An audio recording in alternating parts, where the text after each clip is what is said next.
எல்லாருக்கும் எனது புத்தாண்டு நல்வாழ்த்துக்கள். இந்த வருஷத்துக்கான வாக்குத்தத்த வார்த்தை யோவான் புஸ்தகம் 2:31.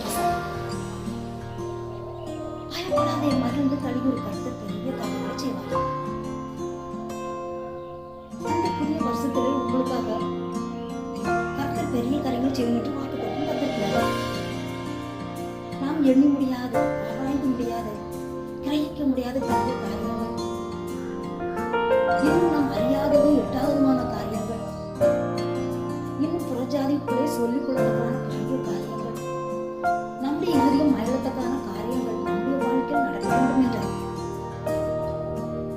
கர்த்தர் பெரியவர், பெரிய காரியங்களை செய்வார் என்று கொஞ்சம் கூட நாம் சந்தேகப்படாமல் கேட்டதை பெற்றுக்கொண்டோம் என்று நாம் விசுவாசிக்கும் போதுதான் பெரிய காரியங்களை நாம் பார்க்க முடியும். வேதத்தில் எரிகோ பட்டணத்தில் அயலத்தில் வசித்து ராகப்பனை வேசிக்க கர்த்தர் பெரிய காரியங்கள் செய்தார். எப்படி? எரிகோ பட்டணத்தை வேவும் பார்க்க வந்த இஸ்ரவேல் மனுஷர்கள் 2 பேரை ராஜாவின் கைக்கு தப்புவித்து காத்தார். இன்னும் அவரிடத்தில் சொல்கிறார், உங்கள் தேவனாய கர்த்தர் நீங்கள் எகிப்து தேசத்திலிருந்து புறப்பட்ட நாளிலிருந்தே பெரிய பெரிய காரியங்கள் செய்ததை நாங்கள் அறிந்திருக்கிறோம்.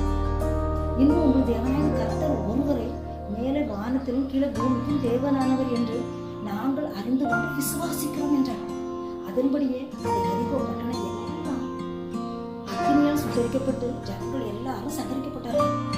ஆனால் இவள் குடும்பம் மட்டும் பாதுகாக்கப்பட்டு அந்த இஸ்ரேல் ஜனங்கள் மத்தியிலே குடியிருக்கப்பட்டு பெரிய காரியங்கள் செய்தார்கள். ராகாபு போல கர்த்தர் பெரிய காரியங்களை செய்தார் என்று அவள் விசுவாசத்தை பெற்றுக்கொண்டது போல நாம் கர்த்தர் எனக்கு பெரிய காரியங்கள் செய்வார், கர்த்தர் பெரிய காரியங்கள் எங்களுக்கு செய்தார் என்று மகிழ்ந்திருக்கத்தக்கதாக நமக்கும் அதிசயமான காரியங்கள் நிச்சயமா செய்வார்.